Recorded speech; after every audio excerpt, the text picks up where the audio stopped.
Damn, it feels good to be back. Woo! Right, already I've just looked at my camera and I'm already on like this amount of battery. Yeah, this one might get cut short like in between sentences, so for that I am very, very sorry. But hey, this is gonna start off with a bit of an apology. Like, I have been neglecting you guys, and for that I can only apologize. I'm sorry. Some of you know that like my life is pretty hectic most of the time, so actually having a little bit of time to myself where I can be totally selfish and actually dedicate some of my time to you guys. Anyway, I went out earlier today because I've been starting to think about my summer rotation fragrance wise, because I haven't done a fragrance video in quite some time. One of the things that I had noticed on the forums and on like the fragrance communities and things was that loads of people are talking about Zara perfumes. Loads of them have said like they're very, very underrated, and they are cheap. Cheap gets me going. I mean, I spend a hell of a lot on my fragrances. If I can get a decent fragrance at a very, very minor price, I am all for that. So I went out and I got a fragrance. So yeah, let's jump to it.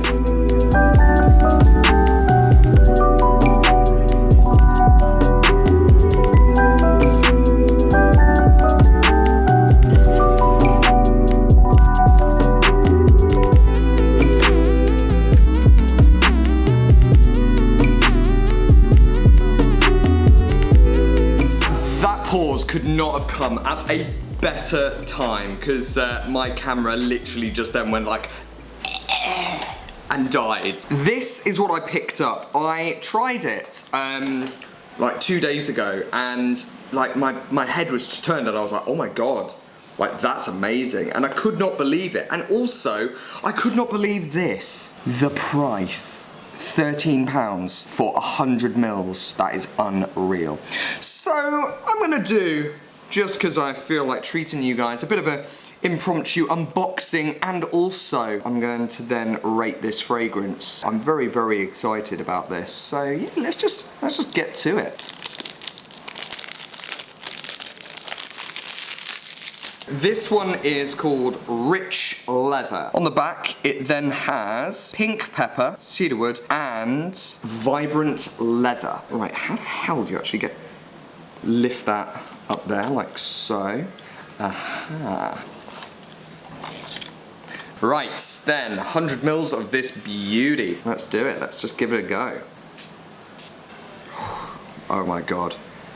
That is so nice, guys. That is so, so nice. So this sort of boasts of having the same sort of DNA-ish of Aventus. I just kind of get that Aventus vibe. It's very, very sweet with like it's like a pineapple-y sort of smell to it, but then it's got like the cedarwood and it's got those like woodsy masculine notes. It's got like a spiciness. Actually, I think that's probably from the pepper, but there is like a spiciness in the background. Such a wonderful summertime fragrance. This one's definitely gonna get into my top list for summer. It is like a sort of a citrusy smell. This scent is mass appealing. It's from Zara, so it's from a designer store, so it's gonna be, well, it's gonna try and appeal to the masses. This definitely has like that nice appeal that Aventus has, and I just sort of hope that it then doesn't have the same batch variation and also the same sort of rubbish longevity that some of the batches from Aventus can have. Anyway, I'm gonna let this dry down for around about half an hour or so, and then I'm gonna let you know what the mid-tones of this fragrance is. So I will see you in half an hour.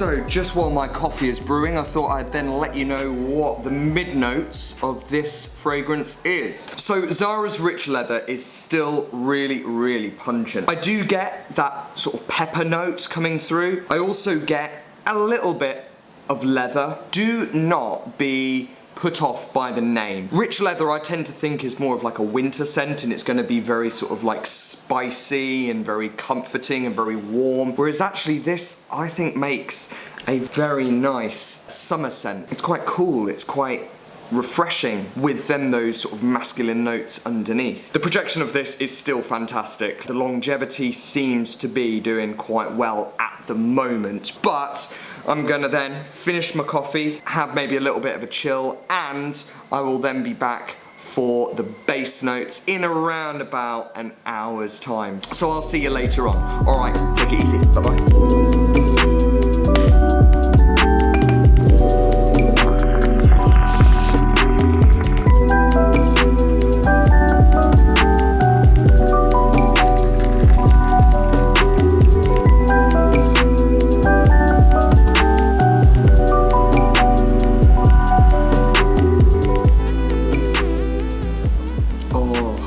Such good coffee.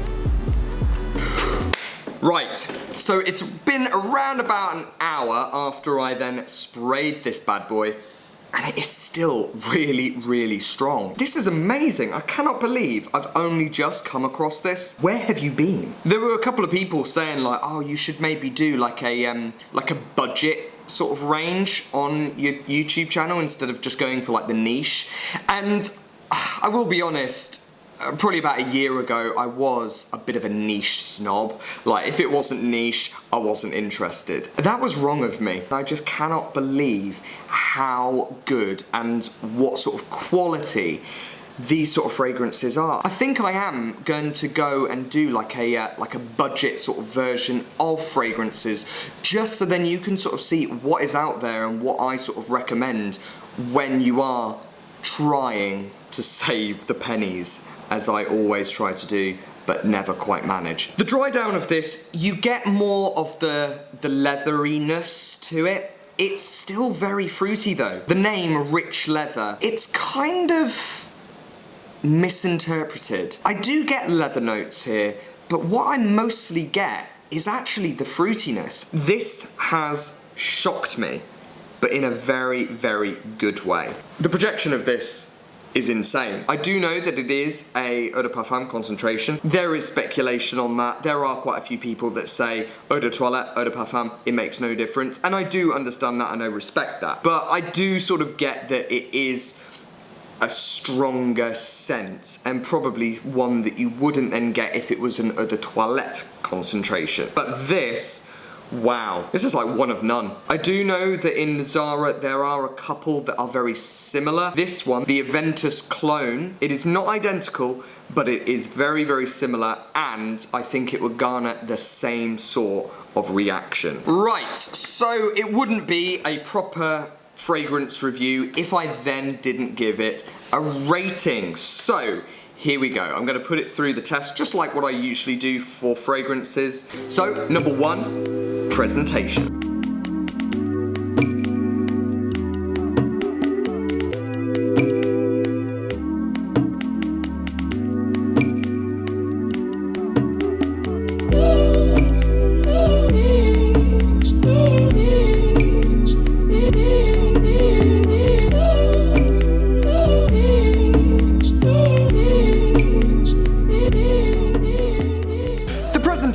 To this is okay actually, it's alright. For a scent that is more on the budget side of things, the presentation to this I think is pretty good. The box, fairly standard box, grey with then like a sticker just sort of saying what the name is. You've then just got the main sort of accords on the back there. And then it sort of does this funky thing where it then flips up, and then you've got then the fragrance which will be sat in here. I mean, it's cardboard at the end of the day. Then we come to the bottle. Now the bottle, yep, it is glass. The cap does clip into place, which is nice because if you're then taking it on holiday, you don't want the cap to then come off and then your fragrance just go everywhere, even though that your case would then smell very, very nice indeed. The front of this then has, instead of it being a sticker, it's painted on. Well, I mean, it's not painted on, but it's, well, maybe it is painted. I don't know. Yeah, you get the picture. I really like the presentation to this. It does have the sort of Boss bottled sort of appeal to it. Overall, the presentation, it's all right. There isn't anything to dislike here. I do have to be diplomatic and say that there are other brands out there that, yes, may be charging an absolute fortune and you need to then take a mortgage out, but they do offer more in the way of their presentation. So I'm gonna give it half a point. I think that's fair. Number 2. Performance. The performance to this, I think, is amazing. Longevity, I think, is pretty good. I think that the overall sort of scent cloud to this, people are going to pick up on it and people are going to really, really enjoy it. I think that this is totally inoffensive. Even though the scent cloud on this, I think, is pretty big, I don't think you're going to be bugging people at the office or in like a close environment, or you're not going to be smoking out an elevator. I think that you're going to be all right with that. So, yep, I'm going to give it a point for its performance. Number 3. Target audience. The target audience to this, instantly it only gets half a point because this is not for women. It's too masculine. And I think that women would like smelling this on a guy. I'm sure that there are women out there that would enjoy wearing this. That's absolutely fine. You know, at the end of the day, it's a scent. If you like it, you're gonna wear it. In terms of age, I think that this would work for a very young guy, maybe somebody who has just started to get into fragrancing. A, it smells lovely. B, it smells like a young man's scent. It's not too mature. But also 3, the price is wonderful. Older gents, probably not. Purely because of that fruity nature, it maybe is a little bit too playful for maybe somebody who wants to be a little bit more mature and sophisticated. But it's good enough for half a point. Number 4. Versatility. The versatility to this, I think, is where it comes into its own. This is a dumb reach fragrance. This can be worn dressed up, dressed down, dressed sideways. It can also be worn as a summer scent, or I think it could push a winter scent as well. You could dress this up so you could wear it for maybe a nice evening date if you are a young, suave guy, or if you wanted to then just wear it casually and just splash it on when you're going off to the shops or something. The price allows you to do that. So yes, the versatility to this is fantastic. I was really struggling to say versatility then. I looked like I was having a bit of a moment. Versatility. And number 5, uniqueness. I can't give it a point for the uniqueness purely because it is a clone of Aventus. Simples. You know, you get those people where they are just amazing. In the heyday, they were incredible, and people have then sort of got on that trend and they've gone like, oh my god, you're an icon. Yes, I'm gonna follow your footsteps. And then they become cool when then the other person then starts to get a bit old and a bit decrepit and they just want to be wearing Crocs. That sort of thing. Like, that is what Aventus did, and this is what Zara is doing right now. You cannot deny that Aventus is a massive compliment getter, but this is sort of following in its shadow, and I just hope that more people sort of get on this and they stop spending ridiculous money on Aventus when it is lowering in quality. I don't intentionally hate on Aventus, okay? I know that I've been grilling Aventus for a while, and I know that I come across a bit bitter, but I have a problem with spending over £200 on a fragrance that you don't actually know what you are going to get. The 2 Aventuses that I've got are totally different. I wouldn't be so annoyed if I didn't get the identical one of this because it's only £13. I know that money isn't everything, but I do think it plays an important part in the buying process and the overall enjoyment that you get from a fragrance, and therefore the overall satisfaction that you get from a fragrance. Overall, Zara's Rich Leather gets a 3 out of 5. That is a pretty good score for such a cheap fragrance. I cannot wait to wear this throughout summer. It's definitely going to be in my summer rotation, which really sucks because I've just literally shot my summer rotation and now I'm going to have to shoot it again to include this bad boy. So yeah, thanks for that. Definitely go into Zara if you've got one nearby. Have a little spray of the fragrances that they've got there. I know that there is going to be one that is going to tickle your fancy and is going to be perfect for whatever it is that you are going for. Right guys, and that is it. I hope you've enjoyed that and I hope that you haven't found me ranting too much. I will try my hardest to be more consistent with the uploads now that I've got a little bit more time on my hands. As always, please check us out on Facebook, Instagram and Twitter just to see what we are getting up to on a day-to-day basis. Also, click the bell icon and hit that big subscribe button so then you can be notified when I upload a video. I hope you've enjoyed this video and I'll see you very soon for the next one, hopefully. Bye!